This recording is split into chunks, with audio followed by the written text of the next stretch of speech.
Reading, especially together, would be a good language development activity for those who are younger, like older toddlers and pre-K. This activity would help build vocabulary and label things they may not know. If they are from a different culture, I would choose inclusive books so everyone feels represented. If their language is different, I would think they would be familiar with the activity. However, adjustments would need to be made, like using a translator, whether it be a human person or a device of some sort. If the child of a different ability level of their peers,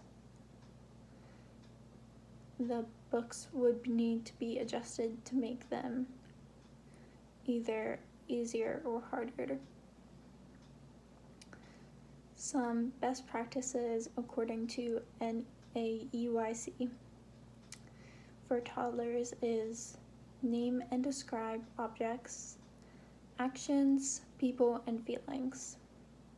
They also state that introducing preschoolers to more difficult language can help increase their vocabulary. Observing children interact with this activity,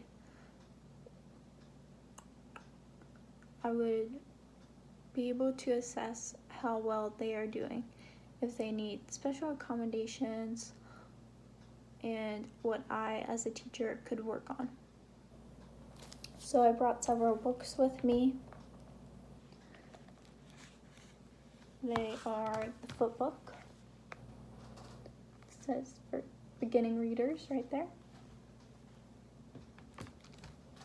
The Cat in the Hat for beginning readers, but a little more advanced. And the Baby Sea Otter. I would recommend this for pre-K and maybe kindergarten. So I'll read a little bit of each book to my pretend classroom over there. So, The Foot Book by Dr. Seuss.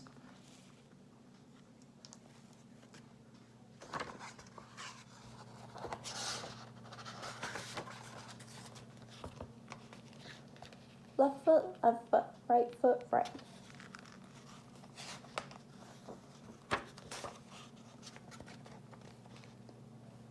Feet in the morning, feet at night.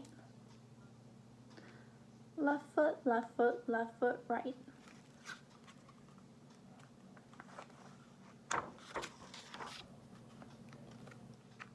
Wet foot, dry foot, low foot, high foot. So this would be great for like toddlers approaching preschool, so 2 and 3-year-olds.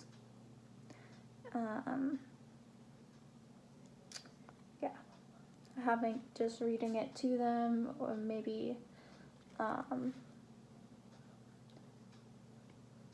having them try and read it with you.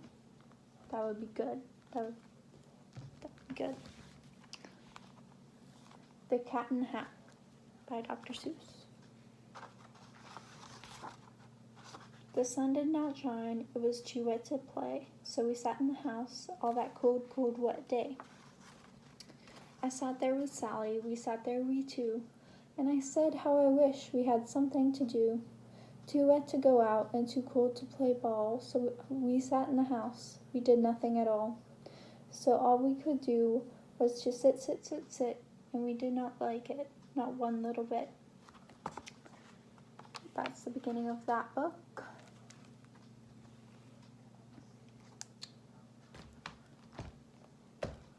That I would recommend for more advanced toddlers who are getting the hang of reading, and maybe you would help scaffold them with words they may not recognize, but definitely for preschoolers.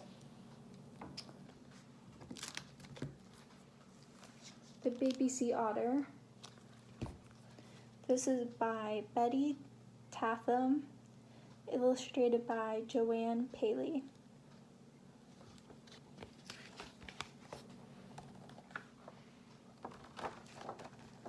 At the edge of the ocean, a baby sea otter is born. The mother lifts the wet pup onto her chest. With the claws of her forepaws, she carefully grooms her baby.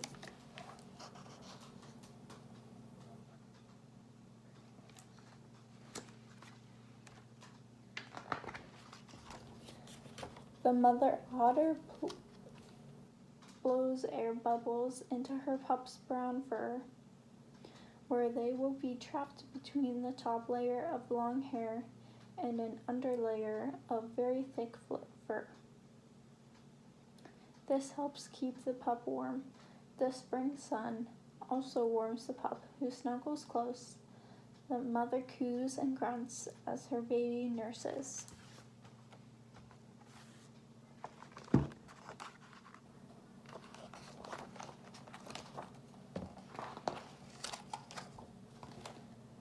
The mother grooms her own fur many times, day and night, to keep it waterproof.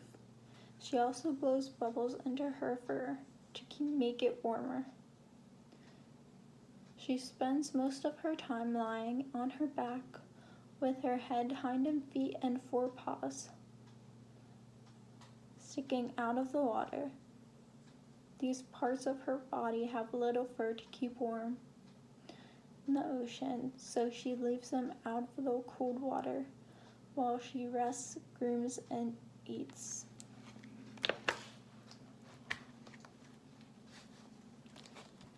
So this one I would definitely recommend for pre-K.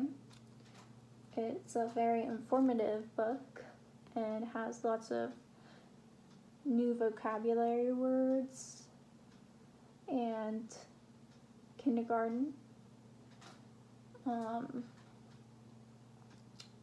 Yeah.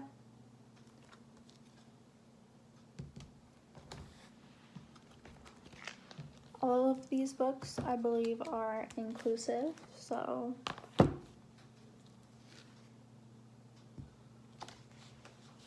I would use them in any school setting. And yeah, thank you for listening.